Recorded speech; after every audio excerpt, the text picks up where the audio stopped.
Now we're going to get down to the nitty-gritty of what Indians are all about. I still say we Indian people are believers in the truth. This is the way of life that was given to your people. You're born an Indian, you're going to die an Indian. Indianness is a good life. You're facing an Indian this afternoon. Good Saturday afternoon out there, everyone, and welcome to your number one source for Native American television news, Native News Today. Gerald Wofford along with Jason Salzman. We certainly hope that you all are having a great Saturday so far, and we are here at 1 o'clock, still getting used to that early time, you know, a little bit of yawning, stretching, and extra cup of coffee. No, just 30 minutes earlier, but we like the new time slot at the top of the hour and ready to go. Absolutely, and probably turning up that AC just a little bit more as we hope that you're staying cool with all these, amidst these hot temperatures that we're having here in the month of July. But we're rolling along here, and we hope that your day is rolling along well as well. Yep, and just as those temperatures start to heat up, so does the workload here at the Muskogee Creek Nation.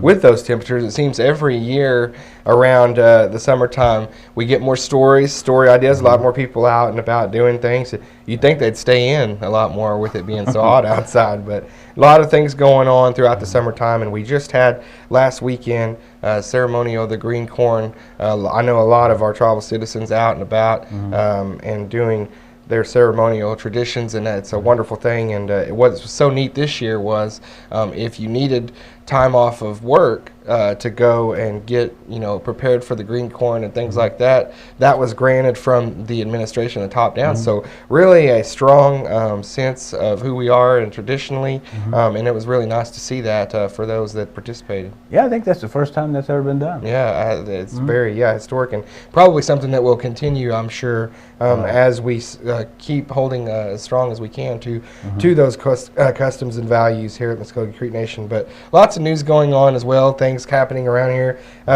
You know, a big thing that they've been talking about around the Muskogee Creek Nation here lately is the Tulsa Shock coming down for a practice. I mean, I know that's been kind of a hot topic around here, and we certainly are excited about it too, and a big deal going on down there at the Panther Dome. Absolutely. It seems like you know, summertime is just a perfect stage for sports, you know, and of course we've got baseball season going on. But yeah, you mentioned the WNBA, the Tulsa Shock, the professional women's basketball team at home here in Tulsa. But they go on the road from time to time, and we're really honored that they're going to make their presence in Creek Country, as Jason mentioned, in Okemah, the Panther Dome. That's going to be next Thursday, which is the 26th, and we'll be there to cover that and submit a story again for next week's show. You got it. And a lot of folks I know don't probably know this, but recently the Tulsa Shock acquired Sooner legend Courtney Paris, you know, a big-time player there at Oklahoma, and really had a great few years. Her and her twin sister Ashley, you know, Oklahoma basketball, women's basketball, they kept the tradition going, and she's a popular player. So I know a lot of the youngsters out there, and a lot of even us contemporaries, you know, that remember her playing days at OU will be excited to see her. So it'll be neat. I kind of wish they would have kept Marilyn Jones, though. You know, I thought that was just kind of cool having an Olympic. I don't know, brother there on the team. You can never have too many Olympians, but we've got some star-studded performance this week for the show. Lots of great stories, a eclectic mix of things, a little bit for everybody today. So sit back, relax, and enjoy your Saturday while watching us here on Native News Today. We'll be right back. Since the dawn of the Muskogee Creek Nation, the traditional rhythmic sound of the turtle shells has been the heart of the ceremonial stomp dance. A living legacy passed to each new generation. This tradition, this legacy, this heart, this is the Muskogee Creek Nation of Oklahoma. And welcome back to Native News Today. Jason Salzman, Gerald Wofford. And Jason, you know, there's always those great positive stories that we just love covering, and this one here is certainly fits that bill. The Oklahoma Racers, predominantly Native American baseball team in the 14 and under division. Jason, when this team first started their baseball leagues about 3 months ago, signing up for the teams, a lot of these members were told, well, you can play, you'll be a part of the roster on these certain teams. You may not get a lot of playing time. You're probably just going to ride the bench. A lot of them being informed of that. The parents got together and said, well, you know what, let's just form our own team in this league. They got together, did that, had more than enough to fill all the positions, really got successful, began beating those teams that they couldn't be a part of, got successful in some of the major tournaments, qualified for the USSA World Series Championship in Missouri this week. So congratulations to them, good story. Let's hear more from the racers team and the roster in this story now. Well, this marks a special day for the Oklahoma Racers baseball team. They are getting ready to embark on their trip to Missouri for the OSSA World Series Championship. And I'm talking with one of the coaches here, Mr. Shannon McBroom. And Shannon, you got to be excited. The kids all coming together, and this is what they've worked for all summer. Exactly. The boys have put a lot of time and effort. Like we like to say around here is blood, sweat, and tears. I think we've seen a little bit of it all. So throughout the whole season and tournaments and all.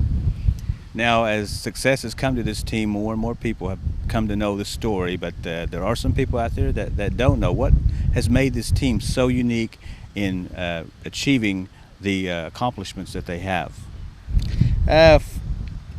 By far, it's got to be the chemistry. The boys, a lot of them have been friends throughout the years, and they just embarked on something that they felt like it was time to do, be a baseball team. And it wasn't so much them having all the experience, but it's just the chemistry between them, the communication. It goes a long ways. Now, go into depth though about the beginning of this team. I mean, this wasn't just a team just we all signed and we're together in the league. It had to be created. Go into detail a little bit about how this team got started. Well, this team got started by, I know as coaches, we were trying to get teams, try to put a team together in Jinx, and then in, where else? Oh, it was another area, Broken Arrow, and it just wasn't possible. We didn't have enough players, couldn't get hold enough players to put a team together. And then Micah Fox, the head coach, he gave my dad a call, asked if I'd help out coach and see if I knew any boys, and pretty much it was calling boys here and there, and it's going by ones that I've coached in past years. So, but it was just a joy to see these guys come together the way they have, and it's been a blessing. And from then on, the team really found success. They began to win tournaments, and that was kind of a surprise for everyone at the beginning, wasn't it? Exactly. Any team you start, you most of the time you don't start off by winning. You learn how to lose, and you take that to win. But we started off winning leagues and then tournaments, and they just, I don't really know how to explain it, but by just the blessing of God, and these boys put it together, and I think with the coaches is just the support to get them there. Well, I can probably say for you and the other coaches, you're really glad that you got a chance to invest this time into the kids and see this come about. Oh, I'm amazed. Anytime I start to talk about the boys, the team, it's just, I don't know, but it just makes me feel good, and it just makes me almost get teary-eyed. But I'll stay strong for the boys, and we'll stay focused. And another unique factor of this team is that predominantly a Native American team, aren't they? Yes, we are. I gotta say at least 90% Native Americans. Some of different tribes, but most of the Muskogee Nation. And we give a lot of thanks to our old tribe, and even some of the Staheki boys. We gave them Indian names, so they're real fond of it, and they're proud of it. And so it's been like I said, it's been a blessing amongst the players, the coaches, the fans, and all the support we have, and I'm thankful. Now, tell us kind of the agenda for this week. Of course, you guys are leaving this afternoon for Missouri for the World Series Championship. When will gameplay begin, and kind of how the rest of the week's agenda may turn out? We'll arrive in Liberty, Missouri this afternoon, check in, get kind of relaxed, probably talk to the boys later on tonight, and go over a little game plan. But tomorrow, Tuesday, we'll go and check in with the USSSA officials, checking in our bats, birth certificates, and the boys will get to take pictures with the officials and all, and kind of get that sorted out. But Wednesday we'll start the pool play. We're looking at 1 to 2 games per day up to Friday, and Saturday beginning the single elimination tournament. And we'll just go off our seeds, see what seed we get. I think we looked last night on the website, and we're looking at maybe 12 teams right now in the tournament. Don't know anything about them, but we're just gonna go up there and expect the unexpected. All right. Well, certainly you've got an entire state behind you here because it's been so unique. You all are the only team to do so in the area, 14 and under, to accomplish this feat. So we just wish you the best of luck. And Coach Shannon McBroom here of the Oklahoma Racers on their way to the OSSA World Series Championships in Liberty, Missouri. Coach, best of luck to you. Thank you. I'd like to let everyone know, I'd like to thank the Muskogee Nation for their great contribution to our team, our other sponsors. But thank you all, and God bless. Jason, I want to make one quick note on that story there. It was mentioned OSSA in the story, and it should have been USSSA. USSSA. That's right. You got it. Well, hey, we certainly love that story there. It's like our own version of the Indian Little Giants. It didn't get picked. Make their own team. Hey, take it to the top anyway. So it's a great thing there. And congratulations to those youngsters. We'll keep you updated on them.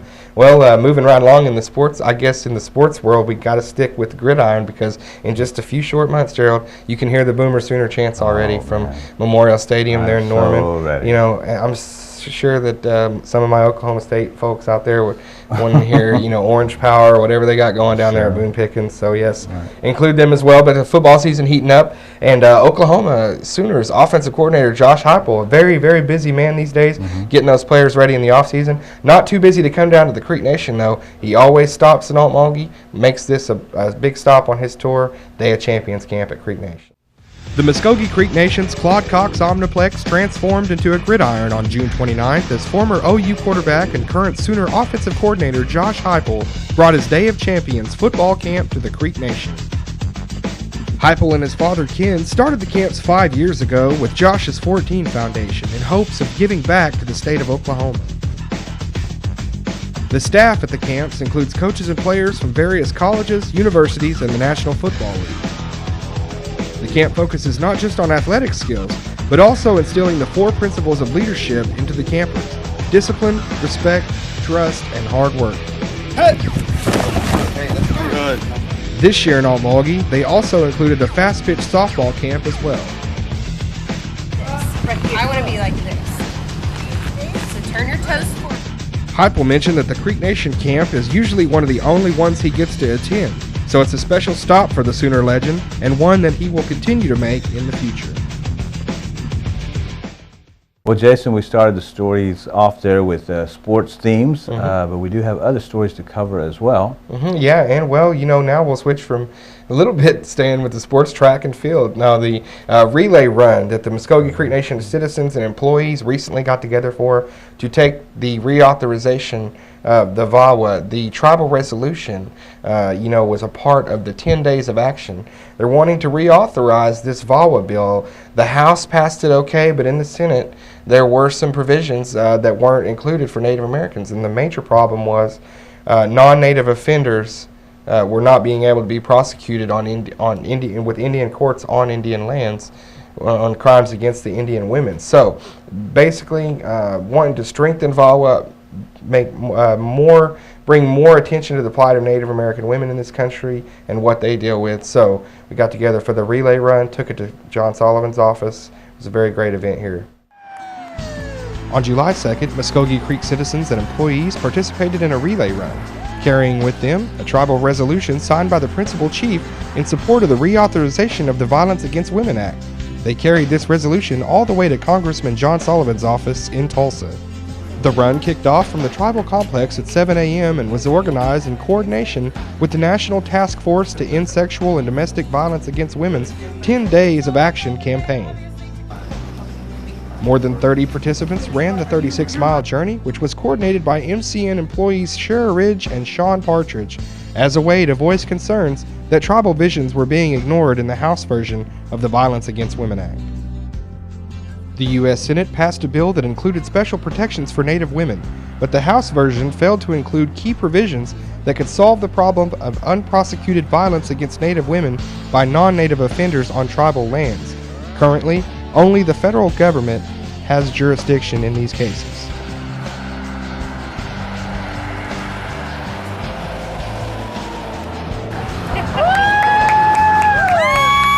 The relay culminated in a rally at Sullivan's office, complete with comments from Principal Chief George Tiger, as well as attendance of tribal officials, employees, and supporters of the cause.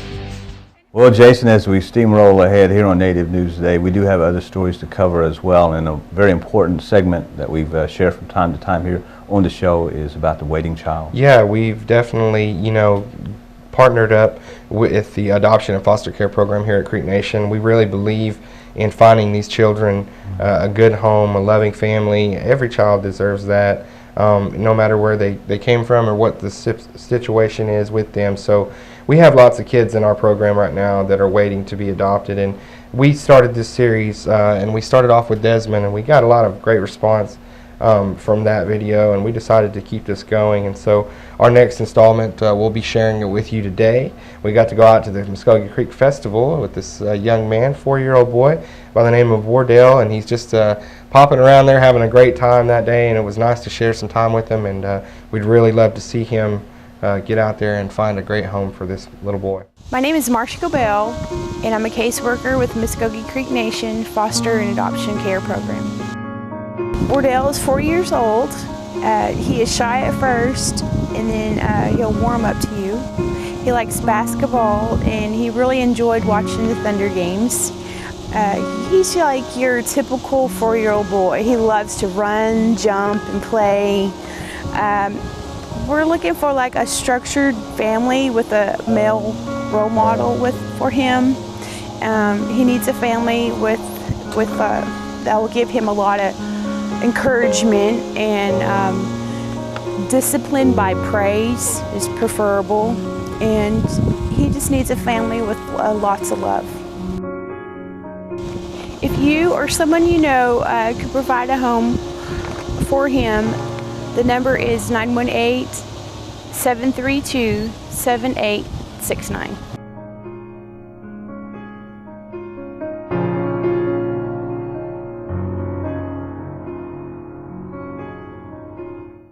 And once again, want to thank the Adoption and Foster Care Program for working with us and partnering up on such a worthwhile cause. And we are so honored and humbled to be able to help out in any way that we can. And if you saw that video and you know somebody out there that would like to adopt or is interested in this program, please don't hesitate to call the Muskogee Creek Nation. There's lots of kids in our system that are looking for a great home, looking for a loving family, and we could only, the least we could do is do our part here and help get the word out. So it's a great thing. And another thing we definitely want to get the word out is, I want to, for a minute, flip the script. You are no longer going to be the host for a minute. You are going to be the subject. You are going to be the in-studio guest.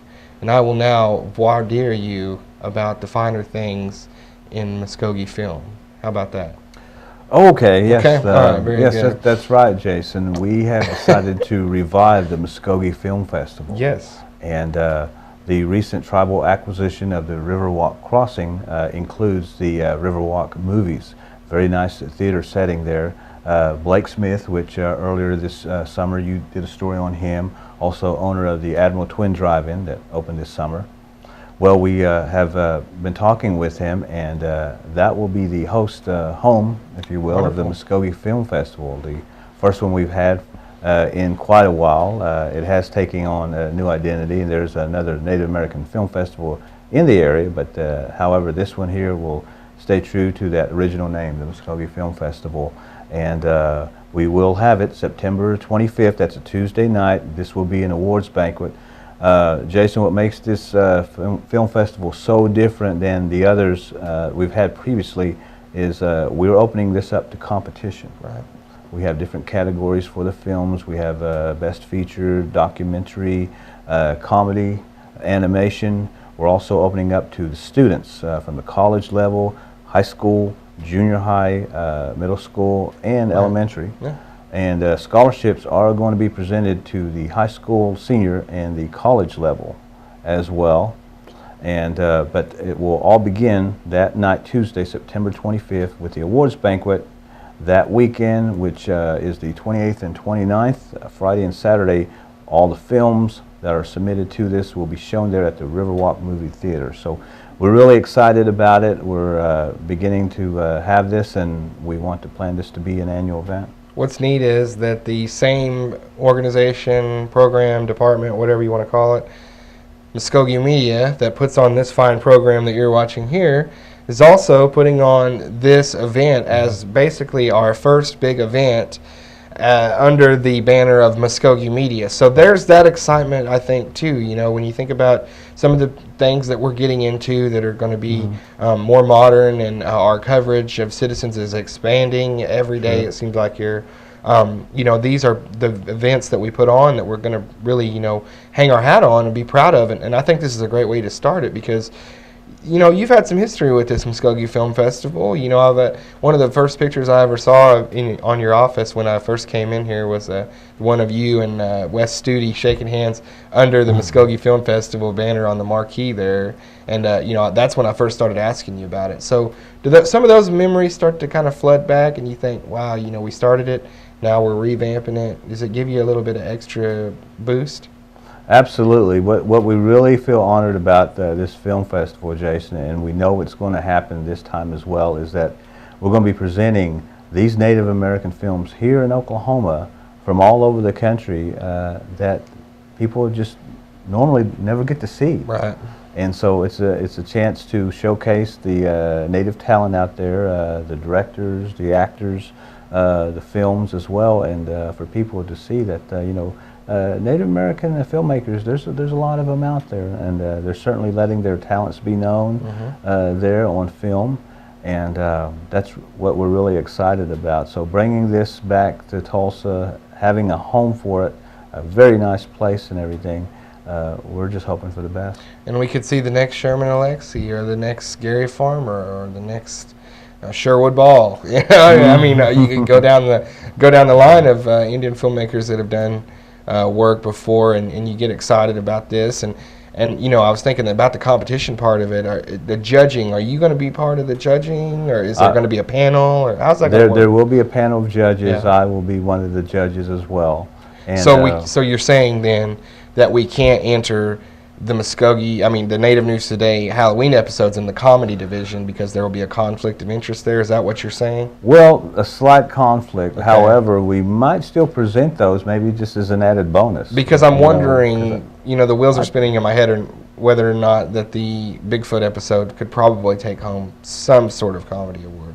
Oh, absolutely. I mean, I think it already did, you know. I mean, yeah, I mean, but that doesn't mean that we may not show it. Right, exactly. I think people would really enjoy seeing that a lot. You know? All kidding aside, though, I mean, you are gonna not only, I mean, this is like it's an opportunity to not only be a judge and you know, you're working and you're looking at it and being in a critical mode, but at the same time you get to watch everything, and it's really going to be fun.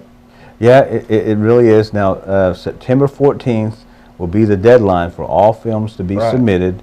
We do have information on our tribal webpage, and of course, if you have any other questions, you can contact me directly. The number's there on the information, or Christina Goodvoice as well. And you know, hey, filmmakers, come on, let's see your films. Let's see what's out there. Yeah, I mean, we want a big turnout for this, obviously, and it's so good to have Blake Smith on board with his great facility there. You know, Riverwalk Theater is a nice place, and another thing, you know, is opportunity to pub Blake Smith with the Admiral Twin too. You know, if you hadn't been out to the drive-in, go on out. You know, see a movie. It's an experience. You know, and it's something that, you know, kids have no idea what a drive-in theater is now. Take your kids out; they might just be blown away by it. You know, Jason, I was talking with him just the other day, and he is still. Certain nights, they're turning away customers because they are just filled to capacity. That's wonderful. Yeah, you know. So that's great. people really do love the drive-in setting and just the movie icon history, if you will, that a drive-in movie brings. Well, and as another part of this Muskogee Film Festival is it goes right in hand with the festive, event-laden kind of life that they want the Riverwalk Crossing to have. Lots of people walking around, the arts very prominently displayed, and I know when a lot of people think about Indian art, they think of beadwork, paintings, sculpture, pottery, things like that. But I'm telling you, there's a new wave of art form coming with Native people, and that's the visual arts, media. Things like that. You're seeing it all over the state. You're seeing it with all these tribes progressing. It's a wonderful thing for us, on a daily basis, because that's what we do. That's what line of work we're in. So we're able to cover these things and get with like-minded individuals that are trying to come up with different ways to cover their people, new ideas, really just a new era. So it's wonderful, and that it fits right into the Riverwalk, what the vision of it is. Absolutely. And we want to encourage those schools out there, teachers, if you're watching here. I know that the school season for a lot of you all is beginning to start here real quick in the next week or so. So we encourage you to get those films, those projects. Maybe you worked on one last semester, or you may even have just a little bit of a window of time to submit one as well. We encourage those schools to submit their projects. And there's a lot of people out there that are excited about it, and we'll continue to get the word out. We'll continue to pub the event, and we'll have lots of things in the coming weeks leading up to it and up there to the big night. And we've got a lot of things to keep us busy up until then. As I mentioned earlier, got a big practice with the Tulsa Shock coming up. Lots of things going on with the Creek Nation government, with the legislative branch. Folks always want to ask everybody out there to be very diligent, and pay attention to your tribal governments. Get involved in what they're doing. Know what's going on at the tribe. Have an invested interest in what's going on, and so that you are more informed. And so, we want to see everybody take advantage of places like Muskogee Creek Nation putting council meetings, live streaming them on the webpage, things like that, where maybe not everybody out there would have that opportunity. Well, through technology, we have those things. So let's take advantage of them and start that going in a really positive direction. Right, and if by chance you might have missed your opportunity to see our Native News Today show today, you still can catch it. That's exactly right. Muskogee Nation News, Muskogee Nation-nsn.gov. You can see the Muskogee Nation News too there at the multimedia setting, and check us out. Native News Today on our logo. Click it, you'll go to our story archive, or you can watch our live stream right there on the homepage anytime you want. So for Gerald Wofford and Jay Salzman, all the good people here, check us out on Facebook and Twitter. Gerald, take us out of here, as only you can. In the meantime, you all take care and God bless. And we'll see you soon. Hopefully, rather than later. Sooner rather than later. Oh, we need to say congratulations to your... Oh, and a big, big shout out to my new niece, Brooklyn Nicole Salzman. Happy and healthy baby girl born this, Welcome to the world. July 19th. Happy birthday, sweetheart.